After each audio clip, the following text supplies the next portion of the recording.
जय Hind. Love changing classes में आप सभी का हार्दिक स्वागत है।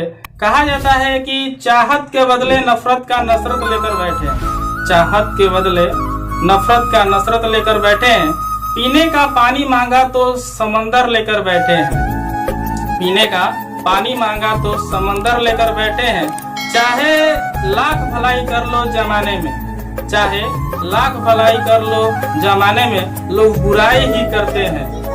जिनको हमने फूल दिया वे ही पत्थर लेकर बैठे हैं, वही पत्थर लेकर। बात कही गई है, बिल्कुल सही है कि आज के जमाने में आप कितना भी भलाई कर दीजिए, लोग आपकी भलाई को याद नहीं रखते हैं, बशर्ते आप एक बुराई कर देखिए।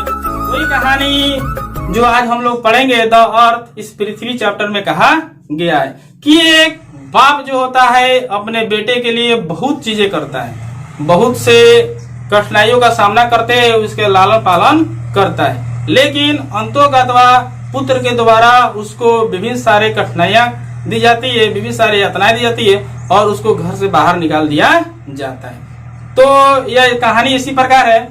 चलिए पहले हम लोग लेखक परिचय जानते हैं। जो हमारे राइटर हैं द अर्थ के एच.ई. बेट से उनका जन्म देखिएगा। उनका जन्म हुआ है 16 मई 1905 ईस्वी को रसडेन में हुआ है, जो कहाँ पड़ता है, यूनाइटेड किंगडम में पड़ता है।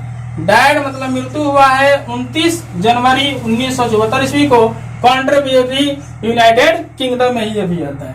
उनका पूरा नाम होता है हर्बर्ट एयर्स बेट्स। उनका फुल नाम है हर्बर्ट एयर्स बेट्स। सपोज मतलब उनका जो वैवाहिक संबंध है किसके साथ हुआ है, तो मॉर्जरी हेलन कॉक्स, जो शादी हुआ 1931 ईस्वी में शादी हुआ है और जो मर गई है 1974 ईस्वी में मर गई। चलिए समरी देखते हैं, समरी आखिर क्या कहता है। The earth is a very fine story written by an English writer H E. Bets.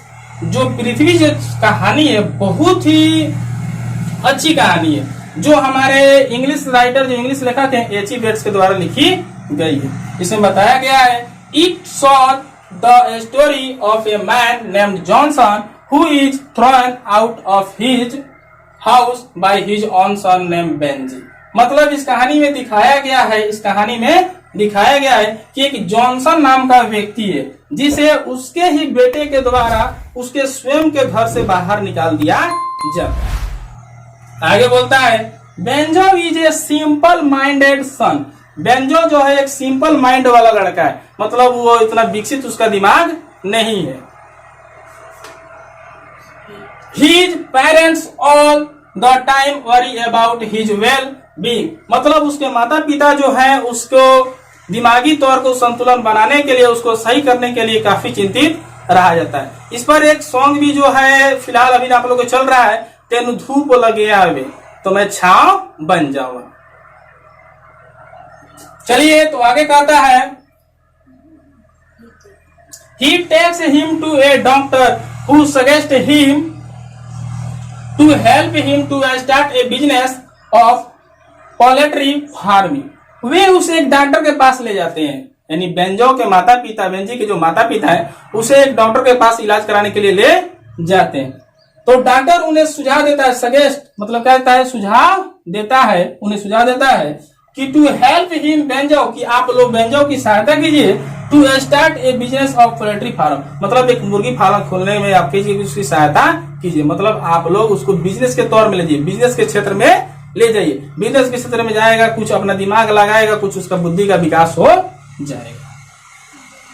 Benji works hard and soon becomes a very rich person in the area। Benji कठिन परिश्रम करता है और जल्द ही, सुन मतलब क्या होगा, जल्द ही अपने क्षेत्र का एक धनी व्यक्ति बन जाता है। मतलब बेंजी भी अपना परिश्रम करता है और तुरंत मतलब जल्द ही क्या होता है, अपने क्षेत्र का एक धनी व्यक्ति बन जाता है। इन एरिया मतलब अपने क्षेत्र का एक धनी व्यक्ति बन जाता है। Benji married a girl named Florence against the wishes of his parents. Benji जो है, जब देखिएगा यही बात होती है, जब इंसान के पास धन आ जाता है थोड़ा सा घमंड भी हो जाता है। जब बेंजी के पास कुछ आमदनी हो गई, जब धनिक हो गया, तो उसने अपने माता पिता के विरुद्ध जाकर एक लड़की है जिसका नाम है फ्लोरेंस, उससे क्या कर लेता है, शादी कर लेता है। मतलब अपने माता पिता के विरुद्ध जाकर वह एक लड़की है फ्लोरेंस, उससे शादी कर लेता है। आगे देखिए क्या होता है, कहानी का मोड़ यहीं पे बदलता है जब वो शादी फ्लोरेंस से कर लेता है। आगे बोलता है, since the house in which they live has been bought by Benji, he compels them to shift their room in which they have slept all their lives. Benji के द्वारा एक रूम खरीदा जाता है, घर खरीदा जाता है जिसमें उसके माता पिता भी रहते हैं, और अंतोगतवा बेंजी के द्वारा उस रूम को अपने माता पिता से छोड़ने के लिए कहा जाता है, जिस रूम में उसके माता पिता ने अपनी जिंदगी को क्या किया है, व्यतीत किया है, जिंदगी को बिताया है। यही बात होती है कि फ्लोरेंस के आ जाने पर क्या होता है, बेंजी का दिमागी संतुलन हम से और बिगड़ जाता है कि वो अपने माता पिता को ही अपने से जुदा करना चाहता है। कहता है कि आप लोग इस रूम को क्या कर दीजिए, लो छोड़ दीजिए लो।